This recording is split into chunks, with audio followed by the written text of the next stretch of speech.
Coucou les amis! Alors, comme convenu, tous les jours je vous propose donc l'évangile avec la version de Maria Valtorta, dans l'évangile tel qu'il m'a été révélé. Donc je vous lis d'abord le passage de l'évangile du jour, et ensuite donc le passage qui correspond, donc là ça sera dans le tome 4, chapitre 266 de Maria Valtorta. Alors l'évangile du jour, que je prends comme d'habitude dans le Magnificat. Donc aujourd'hui il y en a deux, non c'était deux lectures de l'Ancien Testament et un évangile. Donc alors, l'évangile du jour, le thème c'est « Tu l'as révélé au tout petit » et c'était Matthieu 11, 25 à 30. En ce temps-là, Jésus prit la parole et dit : « Père, Seigneur du ciel et de la terre, je proclame ta louange. Ce que tu as caché aux sages et aux savants, tu l'as révélé aux tout petits. Oui, Père, tu l'as voulu ainsi dans ta bienveillance. Tout m'a été remis par mon Père. Personne ne connaît le Fils, sinon le Père, et personne ne connaît le Père, sinon le Fils. Et celui à qui le Fils veut le révéler, venez à moi, vous tous qui peinez sous le poids du fardeau, et moi, je vous procurerai le repos. Prenez sur vous mon joug, devenez mes disciples, car je suis doux et humble de cœur, et vous trouverez le repos pour votre âme. Oui, mon joug est facile à porter, et mon fardeau léger. Donc le passage de Maria Valtorta, donc le lieu, ça se passe donc à Capharnaüm, donc tome 4, chapitre 266. Alors, et Jésus, levant les yeux vers le ciel qui s'assombrit à l'approche du soir, s'écrie : « Je te remercie, Père, Seigneur du ciel et de la terre, d'avoir caché cela aux sages et aux savants, et de l'avoir révélé aux tout petits. Il en est ainsi, Père, parce que tel a été ton bon plaisir. Tout m'a été remis par mon Père, et nul ne le connaît, si ce n'est le Fils, et ceux auxquels le Fils aura voulu le révéler. Et moi je l'ai révélé aux petits, aux humbles, aux purs, car Dieu se communique à eux. La vérité descend en eux comme une semence sur des terres libres, et le Père fait pleuvoir sur elles ses lumières, afin qu'elles s'enracinent et produisent une plante.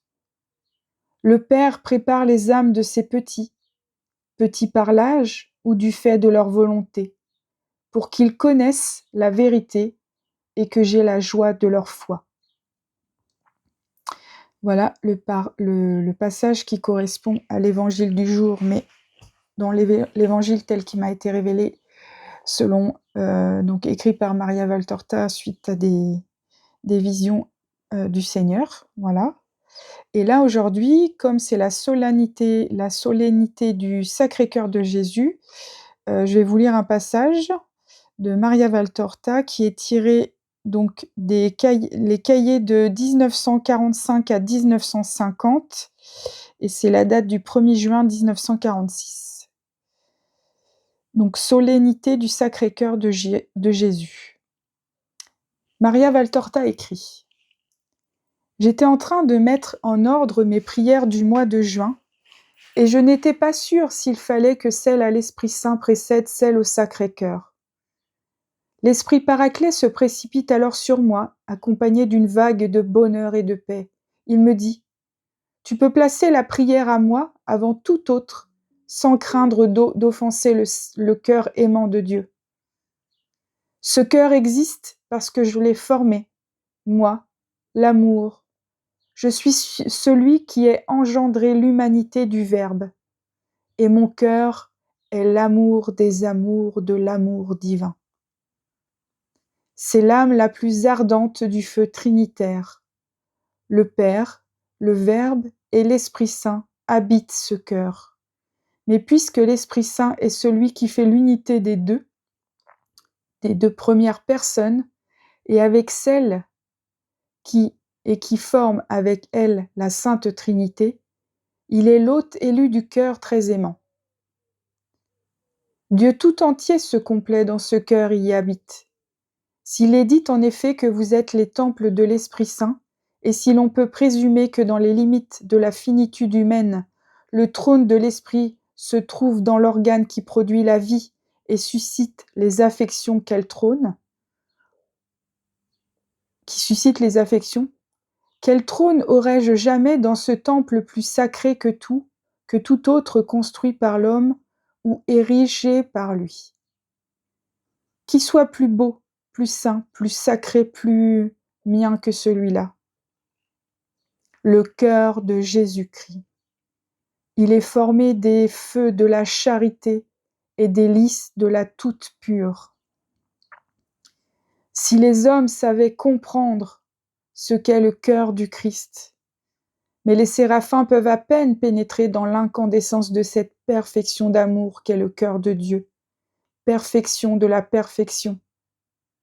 Observe ceci, mon âme. Dieu, l'incorporel, l'éternel s'orne de l'organe parfait dans la parfaite création de l'homme, et y renferme le paradis tout entier pour qu'il soit témoin du sublime anéantissement du Verbe, et se perfectionne en charité. Si les anges pouvaient dévoiler les mystères du ciel, ils vous diraient qu'à l'évangélisation de la terre par le Christ enseignant a correspondu la grande leçon donnée à tous les cœurs célestes sur la manière de parvenir à l'amour parfait, grâce à l'anéantissement d'un Dieu jusqu'à la mort, par amour de Dieu et des hommes. Saint, 3 fois saint cœur du Christ, soleil rayonnant sur lequel toutes les lumières du ciel viennent se fixer, glorification de la matière qui a mérité de partager la gloire de l'âme, puisqu'il a atteint la perfection de la charité, de la force, de la justice, de la tempérance et de l'obéissance. En effet, rappelez-le vous tous, très chers enfants de la sagesse, le Christ était chair et âme comme tout homme. Or, par un insondable décret, il a dû connaître la tentation, bien qu'il soit sans tache. Il était l'homme, il était le nouvel Adam. Il devait montrer comment le premier aurait dû agir pour posséder la gloire sans connaître les tourments, et comment il lui était possible d'obtenir la gloire sans souffrance, uniquement en faisant héroïquement la volonté du Créateur. C'est ce que le Christ a montré. Puis il a souffert et il est mort en réparation de ce qu'Adam avait commis. Or tout cela, obéissance, résistance aux tentations, bonne volonté, générosité, pardon, sagesse, sacrifice, a jailli du cœur qui bat maintenant au ciel, pour chacun d'entre vous. Pour toi, pour tous ceux qui ont compris l'amour. Dieu est amour. Le cœur de Jésus, Dieu, est le trône du Dieu amour. Magnifique, magnifique. Voilà, un petit extrait. J'espère que ça vous donnera envie de le lire. Je vous fais à tous plein de gros bisous et je vous souhaite une bonne solennité du Sacré-Cœur de Jésus. Je vous embrasse tous, je vous souhaite un bon week-end et à très bientôt. Bisous, bisous les amis.